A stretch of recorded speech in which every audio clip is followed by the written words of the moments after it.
Andrews, and tonight Luka's magic meets something out of this world because the alien has landed. Two stars, or should I say two galaxies, colliding. And their numbers tell the story, both producing at historic levels that are fit for Hollywood. Luka's, they're kind of hard to believe. He's averaging 41, 11, and 8, numbers that only Jokic, Russell Westbrook, they've ever reached in a four-game span in NBA history besides Doncic. And then there's Wilt, who's the only player to average 40 and 10 through the first 4 games of a season. Wemby has been destroying worlds both sides of the floor here. He was the second player with 30 points, 10 boards, 4 blocks through the first 5 games of a season, and he's nearly averaging twice as many blocks as any other player.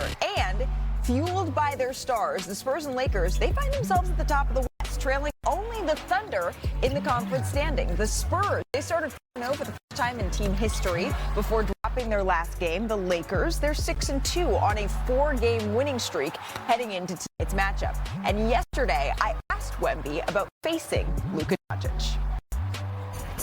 Luka is one of the hardest players to scout because he understands and masters the game more than almost everybody else. So it's always a great challenge. I don't think I ever won against him. Did you clock that, Danny? He knew. He said, I've never gotten a win against Luka Doncic. Right. We know how competitive Victor is, right? We also know this. We know that styles make fights, and that should make for an interesting matchup tonight because the Spurs, they boast the league's second best defense. The Lakers, they rank top 5 on the offensive end of the floor. So let's take it to the tape. Perk, Danny Green. Guys, what's fascinating, right, is the Lakers' offense thrives in exactly what the defense of the Spurs does so well against. Can you explain, Danny? San Antonio is very good at getting up into guys because they have a 7'4" guy behind them. 7'7". To him. So we have a Wemby behind him. Stephen Castle, Devin Vassell, they can guard guys in the perimeter comfortably. The Lakers are very good at scoring at the rim. Luka's actually good at getting to the free throw line as well. So they're one of the highest in the NBA at field goal percentage because they can get to the rim. Austin Reeves. So what they have to do, to me, Luka has to get off the ball quick. AR, swing, get it back, and attack, and be in attack mode right away. So if they can do this, change side to side, they can get some easy outlets at the rim. Not as easy with Wemby there, but they have to make sure that they move the ball, change side to side so the defense can shoot.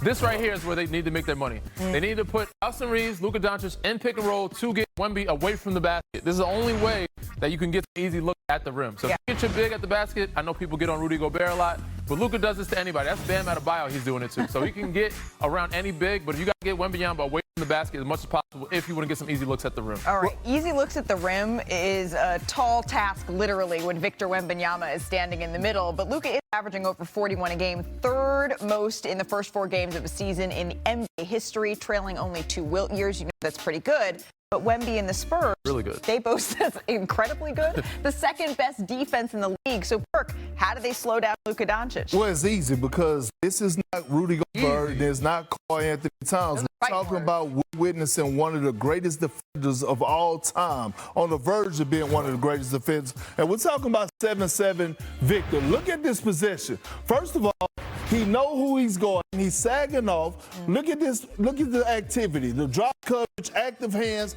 getting back, taking off the lob, and then the activity on the ball, right? And then he knows that this guy is a non-shooter, so he's giving space down, and all of a sudden they get clearing the board. This is clogging up the paint, stopping drives, right? We know he leads the league in shot blocking, but the other areas is teams are intimidating. He's intimidating teams from driving the basketball. Yeah. I mean, it's going to be a big DeAndre Ayton night tonight as well. He has to do a better job of trying to bring Victor away from be a threat from the perimeter.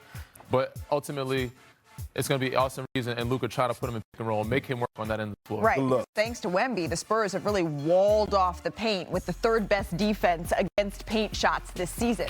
But it's a little bit of a different story outside of the paint, right? The Spurs, they're allowing teams to shoot nearly 40% from 3. That is in the bottom 5 of the league. So now joined by our front office insider, Bobby Marks. Both the Spurs, Bobby, and the Lakers, they've had really impressive starts to the season so far. But it's the Lakers' 3-guard lineup that you have an eye on tonight. Why? For a November 5th game, I'm excited about this matchup here. I look at the 3-guard lineup, as you mentioned, with Marcus Smart and Austin Reeves and Luka here. They are running teams off the floor right now. 146 points per 100 possessions. They are a plus 29. Of course, this will probably change when LeBron comes back into the lineup here. But the spacing in here is what I like about this lineup here. And then a little bit to San Antonio.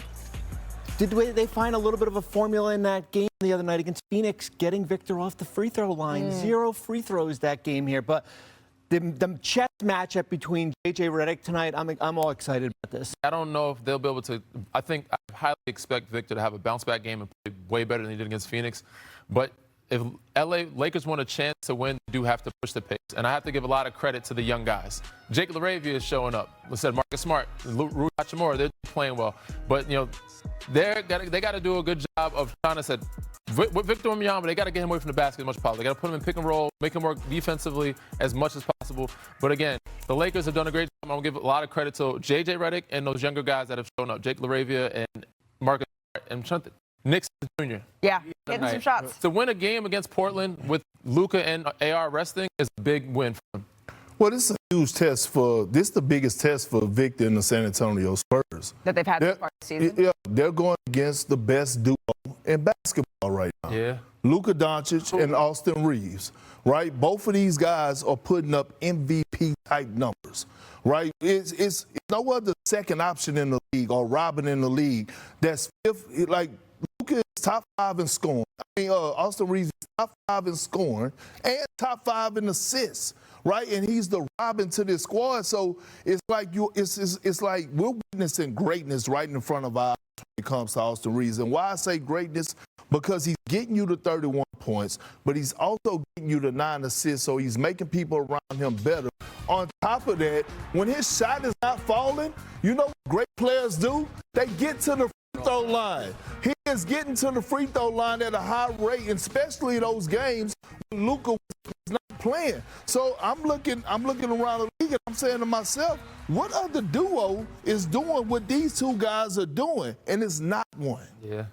I remember when I was on a show 2 weeks ago when I said, did they have enough offense? And Perk was like, oh. He looked at me like, what? And what happened was, in the Miami game, 21 assists between the two players, making other players around you better. Marcus Smart, Rui Hachimura, Jackson Hayes. They made Jackson Hayes look like a young Kenyon Martin the other day. So it's about the ability to kind of spread the basketball and around. the fact that I didn't think they could play fast. I know things will change when LeBron gets back. Right. But the fact that they're pushing the pace and running with Miami, because Miami's trying to outrun people. They were able to keep up, not only keep up, but beat Miami and play their style of play. And we are rapidly approaching the date that LeBron James, we've been circling that early to mid-November, that LeBron James could be reevaluated and start to inch back towards being available to play and make his season debut for the Los Angeles Lakers. We're getting closer and closer to that time. But I can tell you, I was at the San Antonio Spurs practice yesterday. We heard the clip of Victor Wembanyama immediately being able to call up, I've never beaten Luka in my career. It reminds me of Chris Paul. He had a list of all of the guys, all of the teams he'd never beat. And after games, he would come and say, I got another one. That's the type of competitive mindset that Victor has. He puts on a show when he is here in Hollywood. But tonight's game, it's in Los Angeles. And Luka, Wemby, he's always talked about that feeling of wanting to play against the Lakers, what it's like for the first time. Talked about that his rookie year. But the Spurs now, they're on a mission to cultivate a new identity, and it's centered around their young superstar. And it means creating an electric atmosphere with fans. And they've gotten a pretty interesting way that they're going about this. It's delightful, actually. They've held tryouts, and Wemby is the judge. What's going to make people stand out? I got here at 5 a.m. Love, of course. So it's all Spurs go! Wembanyama, Wembanyama. Dedication. Loyalty. Appreciate it, Sam. Looks like you got what you wanted. Yeah! We're creating a new supporters section in the First Base